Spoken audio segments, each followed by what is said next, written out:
Halo semuanya, selamat datang di sesi bedah materi kita. Pernah nggak sih kalian kepikiran gimana sebenarnya dunia digital di sekitar kita ini bekerja? Hari ini kita bakal membedah dua sisi dari satu koin teknologi yang sama. Di satu sisi, kita punya medan pertempuran tak kasat mata, yaitu keamanan digital kita. Di sisi lain, kita bakal melihat gimana logika digital itu melompat masuk ke dunia nyata lewat perangkat-perangkat pintar. Tenang aja, kita nggak bakal bahas teori yang bikin ngantuk kok. Kita akan langsung pakai skenario dunia nyata yang mungkin banget kalian alamin sendiri. Coba dibayangin ini. Ini saya bacakan langsung dari materi kita ya. Bayangkan sebuah perusahaan besar tiba-tiba kehilangan akses ke seluruh basis data pelanggannya karena sebuah program rahasia telah mengunci sistem mereka dan meminta tebusan besar. Kedengarannya kayak naskah film aksi hacker kan? Padahal ini adalah realitas mengerikan dari ancaman siber zaman sekarang. Ini benar-benar jadi bukti betapa berisikonya keamanan data kita kalau nggak dijaga. Nah, hari ini ada 5 poin utama yang bakal kita obrolin, mulai dari ancaman kejahatan digital, terus kita bahas benteng pertahanan data, masuk ke otak proyek IoT yaitu Node MCU, lanjut ke sensor pembaca dunia nyata, dan terakhir kita lihat komponen penggerak dan peringatan. Yo, langsung kita mulai. Oke, kita masuk ke bagian pertama, ancaman kejahatan digital. Kasus kejahatan cyber belakangan ini, wah makin kesini makin ngeri ya. Kalian pasti ingat dong berita peretasan Pusat Data Nasional atau kebocoran jutaan data BPJS Kesehatan? Nah, dalang di balik kekacauan ini biasanya adalah program yang memang dibikin buat niat jahat, yang sering kita sebut malware dan rootkits.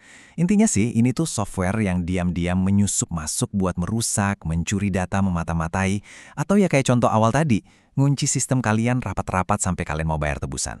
Menariknya, bencana digital ini bisa terjadi dari dua arah yang beda banget. Pertama, murni karena kelalaian manusiawi kita sendiri.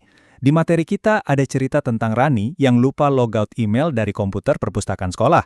Bahaya banget kan kalau sampai dipakai orang lain? Tapi di sisi lain, ada juga serangan psikologis yang dimainkan dengan sengaja, namanya phishing. Ini tuh pertas yang pinter banget menyamar jadi pihak resmi, bisa jadi pura-pura jadi bank atau admin sekolah, buat ngelabuin kalian biar nyerahin password secara sukarela. Ujung-ujungnya sama aja, akun kalian jebol. Biar nggak jadi korban, kita langsung masuk ke bagian kedua, benteng pertahanan data. Sekarang saya mau tanya langsung nih sama kalian. Jujur aja, password kalian masih kayak yang di kolom sebelah kiri itu nggak? Kayak 123456, password, atau malah pakai nama kelas? Kelas 9 SMP? Kalau iya, waduh, akun kalian itu ibarat rumah yang pintunya dibiarkan terbuka. Langkah pertama dan paling gampang buat ngelindungin diri adalah ganti dengan kata sandi yang kuat dan kompleks. Kayak contoh di sebelah kanan itu, belajar @2025 hashtag. Kombinasi huruf besar, huruf kecil, angka, dan simbol itu benar-benar senjata utama kalian. Tapi ingat, password aja itu nggak cukup. Kalian butuh amunisi tambahan. Pastiin kalian aktifin autentikasi 2 faktor atau 2FA, ini ibarat kunci gembok ganda.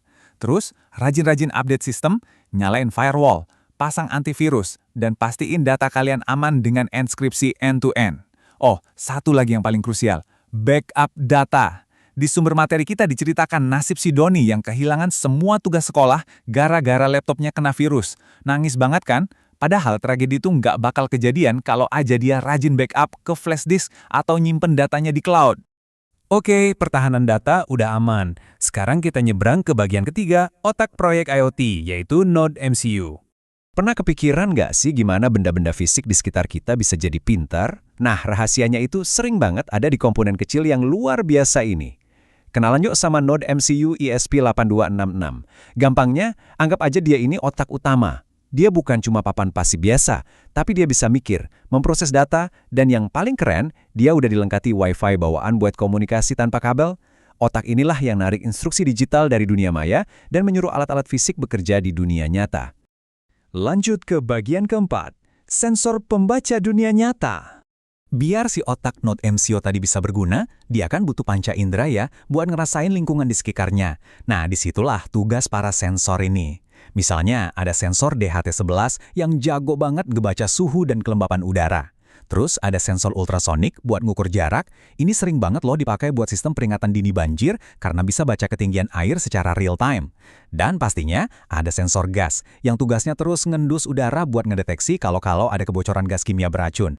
Dan ini dia bagian kelima, sekaligus potongan puzzle terakhir kita, komponen penggerak dan peringatan. Di dunia IoT, kalian harus bisa bedain dua peran dasar ini. Di satu sisi, ada perangkat yang kerjanya cuma dengerin dan ngumpulin fakta dari lingkungan sekitar. Itu yang tadi kita panggil sensor. Di sisi lain, kita butuh otot yang bisa beraksi secara fisik setelah disuruh sama si otak not MCU. Nah, otot ini kita panggil aktuator. Contohnya apa? Ya kayak buzzer yang bisa melengkingkan suara alarm bahaya, atau relay yang kerjanya jadi saklar buat mutus atau nyambungin listrik tegangan tinggi. Biar kebayang, yuk kita lihat gimana mereka semua kerja bareng dalam skenario laboratorium pintar ini. Aturannya begini, kalau gas di bawah 200 ppm, status aman. Kalau di antara 200 sampai 400, peringatan. Tapi coba perhatikan, langkah 1, sensor mendeteksi kadar gas tiba-tiba loncat di atas 400 ppm. Data ini langsung dikirim ke langkah 2. Si otak node MCU langsung mikir, waduh ini bahaya. Tanpa babi bu, di langkah 3 otak langsung ngasih perintah ke aktuator buzzer buat bunyiin alarm kencang-kencang, supaya orang-orang bisa evakuasi. Logis banget, dan yang pasti, ini bisa menyelamatkan nyawa. Nah, sekarang saya mau ngetes kalian dikit nih, pakai skenario troubleshooting langsung dari materi kita. Anggaplah kita punya aturan begini. Kalau suhu ruangan di atas 30 derajat Celcius, kipas angin harus otomatis nyala. Terus, di sistem kita lihat sensor udah ngebaca suhu di 32 derajat Celcius. Harusnya kipasnya nyala kan? Tapi, kipasnya kok mati dan diam aja? Dari komponen-komponen tadi, coba tebak, mana yang kemungkinan besar lagi rusak? Ketemu jawabannya? Yap, jawabannya adalah relay. Kenapa? Gini, otak node MCU itu cuma ngeluarin daya listrik yang kecil banget. Dia jelas nggak kuat buat muter motor kipas angin yang butuh tegangan tinggi. Makanya dia butuh jembatan, yaitu relay. Relay inilah saklar elektronik yang menyambungkan listrik gede ke kipas cuma bermodal sinyal kecil dari si otak. Jadi kalau sensornya bener baca suhu panas, tapi kipasnya mogok, berarti si relay inilah yang lagi bermasalah. Ada satu lagi nih misteri lucu dari eksperimen dunia nyata. Bayangin, seorang siswa bikin tempat sampah pinter. Logikanya kalau kita deketin tangan, sensor ultrasonik baca jaraknya dan tutupnya otomatis kebuka. Keren kan? Tapi pas dites, tempat sampahnya malah kayak berhantu. Tutupnya tiba-tiba kebuka tutup sendiri secara acak, padahal gak ada orang di sekitarnya. Kira-kira apa yang salah? Tenang, tenang. Ini bukan hal gaib kok. Masalahnya murni ada di kalibrasi. Kemungkinan terbesarnya, sensor ultrasonik itu nggak sengaja ngebaca benda lain di dekatnya. Mungkin ada tembok atau ujung meja, karena area jangkauannya terlalu lebar. Atau bisa juga, sensitivitas softwarenya diatur terlalu tinggi. Dari sini kita belajar banget, kalau ngerakit alat IoT itu trial and error adalah bagian dari proses. Kita harus menyesuaikan si logika komputernya sama kondisi ruang fisiknya. Wah, nggak kerasa kita udah ngebahas semuanya. Mulai dari ngerinya serangan malware yang bisa merampas data, sampai ngulik rahasia di balik tutup tempat sampah pinter. Nah, sebelum kita akhiri sesi eksplorasi kita hari ini, saya mau kalian memikirkan dua hal ini. Pertama, apakah password dan kebiasaan digital kalian sekarang ini tanpa sadar malah ngasih jalan tol buat peretas masuk? Dan yang kedua, dengan bermodal tahu soal Node MCU dan sensor tadi, masalah apa di sekitar rumah atau sekolah kalian yang bisa kalian pecahkan pakai alat pinter bikinan sendiri? Teknologinya udah ada di tangan kalian, tinggal gimana imajinasi kalian memanfaatkannya. Sampai jumpa di bedah materi kita berikutnya ya.